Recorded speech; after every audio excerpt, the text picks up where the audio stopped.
Hi everyone. ജനുവരി 11 സൈലത്തിൻ്റെ scholarship aptitude test SAT exam നടക്കാൻ പോവുകയാണ്. നിങ്ങൾക്ക് സൈലത്തിൽ ഏതെങ്കിലും ഒരു എൻട്രൻസ് എക്സാമിന് വേണ്ടിയിട്ട്, അതായത് നീറ്റ്, JEE, കീം പോലുള്ള എൻട്രൻസ് എക്സാമിന് വേണ്ടിയിട്ട് 100% ഫ്രീ ആയി സ്കോളർഷിപ്പോടുകൂടെ പഠിക്കാനുള്ള ഒരു അവസരമാണ് ഈ ഒരു സാറ്റ് എക്സാം വഴി നിങ്ങൾക്ക് കിട്ടാൻ പോകുന്നത്. ഈ ഒരു സാറ്റ് എക്സാമിൽ ഉയർന്ന മാർക്ക് വാങ്ങുന്നതോടുകൂടെ നിങ്ങൾക്ക് ഏതൊക്കെ ബാച്ചിലേക്കാണ് അഡ്മിഷൻ എടുക്കാൻ പറ്റുന്നത് നോക്കിയാലോ. 2027 നീറ്റ് JEE റിപ്പീറ്റർ പ്രോഗ്രാമിലേക്ക് ഓൺലൈനായിട്ടോ ഓഫ്ലൈനായിട്ടോ നിങ്ങൾക്ക് അഡ്മിഷൻ എടുക്കാം. അതുപോലെ 2026 നീറ്റ് കീം എക്സാമുകളുടെ ക്രാഷ് പ്രോഗ്രാമിലേക്കും ഓൺലൈനായോ ഓഫ്ലൈനായോ നിങ്ങൾക്ക് അഡ്മിഷൻ എടുക്കാവുന്നതാണ്. ഞാൻ നേരത്തെ പറഞ്ഞു, ജനുവരി 11 നമ്മുടെ എക്സാം നടക്കുന്നത്. അതിൻ്റെ ടൈമും കൂടെ നമുക്ക് നോക്കാം. രാവിലെ 10:30 തുടങ്ങി 1:30 വരെ ആയിരിക്കും കാസർഗോഡ്, കണ്ണൂർ, വയനാട്, മലപ്പുറം, ട്രിവാൻഡ്രം, ആലപ്പുഴ, പത്തനംതിട്ട, കൊല്ലം, കോഴിക്കോട് ജില്ലകളിൽ എക്സാം നടക്കുക.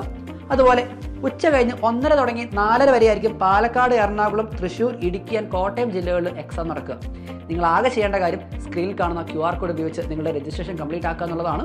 ജനുവരി 11 ഉഷാറായി നിങ്ങളുടെ സാറ്റ് എക്സാം നിങ്ങൾ കൊടുക്കുക, ഉയർന്ന മാർക്ക് വാങ്ങുക. നമുക്ക് ഉഷാറായി പഠിച്ച് നീറ്റ്, JEE അതുപോലെ കീം എക്സാമുകളിലെ അഡ്മിഷൻ നമുക്ക് നേടിയെടുക്കാം.